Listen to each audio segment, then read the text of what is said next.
Map के जरिए मैं आपको दिखा रहा हूं, देखिए कहां से आया।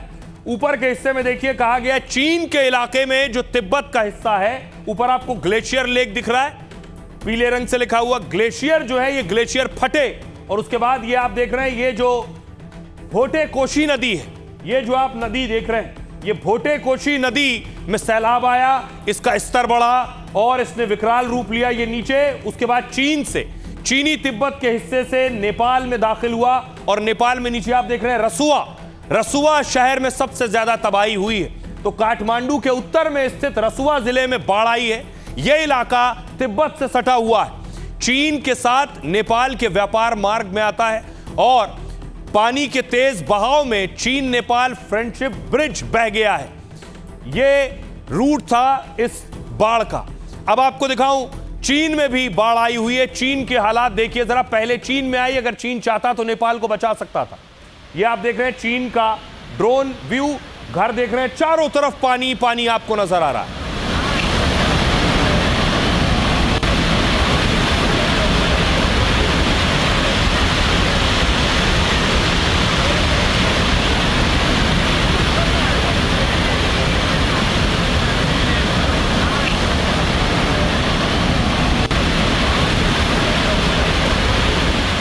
और आइए अब आपको बताऊं कि चीन में जो सैलाब आया वो नेपाल पहुंचा और नेपाल में कितनी तबाही मचाई है उसने। देखिए जरा, कुछ ये हालात थे सैलाब के। पानी का बहाव देखिए जरा, तिब्बत से अचानक बाढ़ का पानी नेपाल में घुसा है। नेपाल के रसुआ जिले में बाढ़ ने भारी तबाही मचाई है। भोटे कोशी नदी का जलस्तर अचानक बढ़ गया, उसके बाद यह हाल हुआ। रसुआ का एक हाइड्रो पावर प्रोजेक्ट बाढ़ की चपेट में आ गया। रसुआ में बाढ़ के चलते एक पुल बह गया। नेपाल के नुवाकोट जिले में भारी तबाही हुई है। सोचिए, बाढ़ से एक दो नहीं, नेपाल में 22 पक्के पुल बह गए।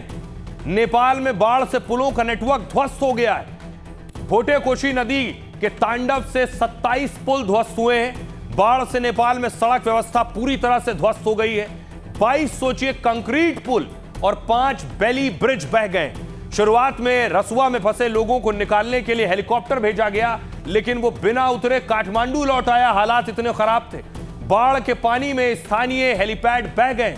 पायलट को उतरने के लिए सुरक्षित जगह तक नहीं मिली और टिमुरे गांव का बड़ा हिस्सा नजर तक नहीं आ रहा है, यानी गांव के गांव बहा ले गया ये सैलाब। नेपाल के पीएम बालेन शाह ने सेना तैनात करने के आदेश दिए।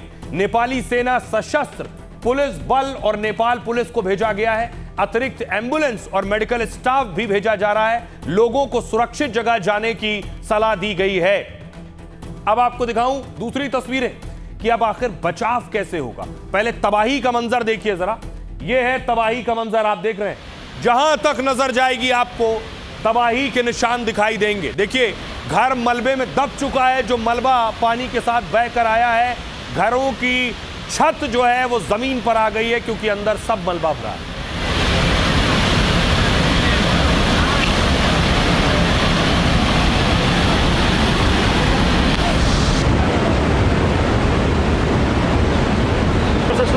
सबैले सोधिरहेको छ कि ढुङ्गा बगा।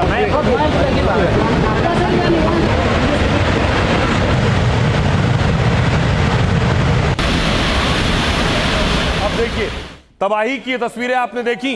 ये देखिए, लोगों के घर बार तबाह हो गए। जो सिलेंडर पड़े, लोग सिलेंडर उठा रहे हैं कि अब सब कुछ बह गया तो खाना कैसे बनेगा। तो सिलेंडर कम से कम उठा ले, गैस जला सके और खाना बना सके।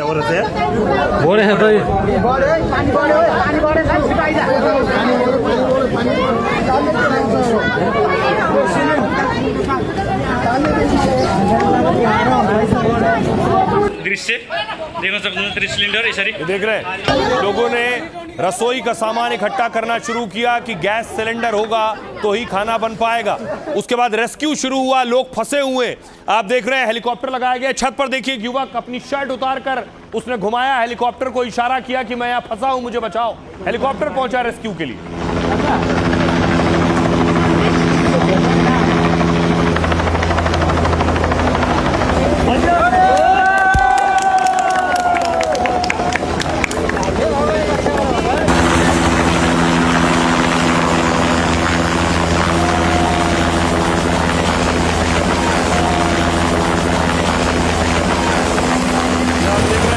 अलग अलग जगह रेस्क्यू के लिए, बचाने के लिए हेलीकॉप्टर लगाए जा रहे हैं। लोग जहां तहां फंसे हुए हैं मलबे में, सैलाब के बीच, घरों की छतों पर। अब देखिए जमीन पर भी ऑपरेशन चलाया जा रहा है, जो बहुत मुश्किल है क्योंकि अभी भी मलबा लोगों के घरों में है, लोग दबे हुए हैं। जान माल का सही नुकसान का आकलन कर पाना इस वक्त मुश्किल है।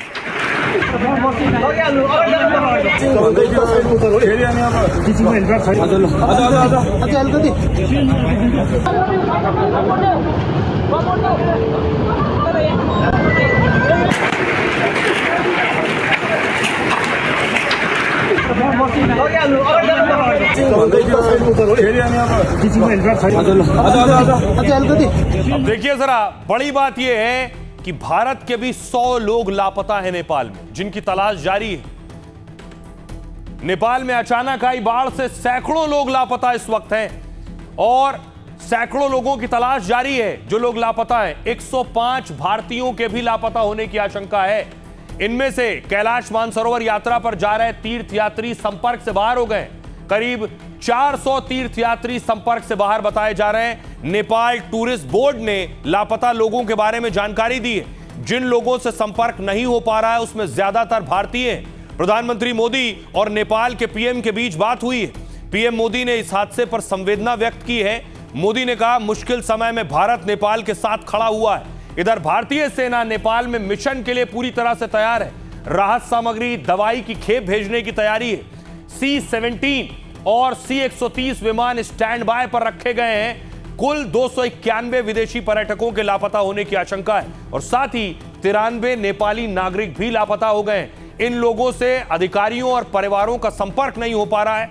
ट्रैवल कंपनियों से नेपाल टूरिस्ट बोर्ड ने डेटा मांगा है। मलेशिया के 17 पर्यटक भी लापता बताए जा रहे हैं। ब्रिटेन के 12 पर्यटक, दक्षिण अफ्रीका से 4 पर्यटक हैं। 3 अमेरिकी नागरिक के भी लापता होने की आशंका है।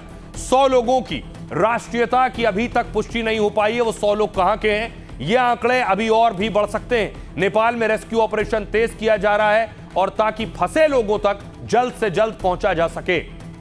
हमारी सहयोगी एनडीटीवी की एक बहुत बड़ी टीम नेपाल के उस इलाके में है जो सबसे ज्यादा प्रभावित है। ग्राउंड जीरो से हमारी टीम की रिपोर्ट देखिए। नेपाल के नुआकोट इलाके में पहुंच चुके हैं और मेरे ठीक पीछे आप देख सकते हैं तबाही का मंजर। एनडीटीवी पहली टीम है जो लोकेशन पर इस वक्त पहुंची है। यही वो सैलाब है जो आज सुबह इस इलाके में आया। वहां पर जो आपको ये बिल्डिंग, जो इमारतें दिख रही हैं, वो सरकारी इमारतें थी। पहले ये जेल हुआ करता था। उस तरफ जो बिजली के खंभे दिखाई दे रहे हैं, वहां पर वो बिजली घर था। और जब ये सैलाब आया है, जब फ्लैश फ्लड आया है, तो सबको साथ लेता हुआ ये आगे बढ़ा है। हम जिस घर में खड़े हैं, इसकी जो निचली मंजिल है, यहाँ पर भी गाद आई, यहाँ भी मलबा आया और पूरा अपनी चपेट में से लेता हुआ आगे बढ़ा है। जो हुआ आपने खुद आंखों से देखा। पहला कभी ऐसी मंजर, ऐसी हालत आपने नहीं देखी थी? नहीं देखा, फर्स्ट टाइम है। फर्स्ट टाइम देखा है हमने। ये पानी तो इधर से ऐसे आया है। उधर आन के यहाँ पर देखा था, हम अंदर था। सुबह तो इतना वक्त था कि आप भाग पाए और अपनी जान बचा पाए? वो इतना वक्त था? अंदर था मेरा पति को लेकर भागा मैंने, नहीं तो आज हम दोनों भगा के लेकर। सब तबाह हुआ है, कुछ नहीं है हमारे पास, न पैसे न खाने के लिए, कुछ नहीं है। हमने सुबह से कुछ नहीं खाया है ना, एक बोतल पानी तक नहीं खाया। मेरे को तो जो 200-300 आदमी जो हमारा गांव वाला था, वो जो गांव ही नहीं है, ऐसे पता चल रहा है आपको? गांव ही नहीं है। अभी मैं उधर पहुंचना मुश्किल है। उधर यहाँ मेरा इधर जाने का रास्ता भी नहीं है। ऐसा वाला बाढ़ नेपाल में कभी भी नहीं आया था। ये पहली बाढ़ है जो विनाशकारी और खरबों का क्षति हो रहा है। ये बाढ़ जब ये ऊपर से जब आया था, बहुत स्पीड से आया था। जो पानी का दह है, बहुत स्पीड से आया था। जब हम लोग लगभग 10 मिनट का फर्क में एकदम ऊपर भाग गया। हम लोग बहुत स्पीड से आया था इधर। जब आदमी ऊपर से आया भागो भागो बोला, तब हम लोग सब इधर से भाग गए। 2-4 आदमी फंसा हुआ, शायद मर गया होगा, वो लोग लेकर गया होगा।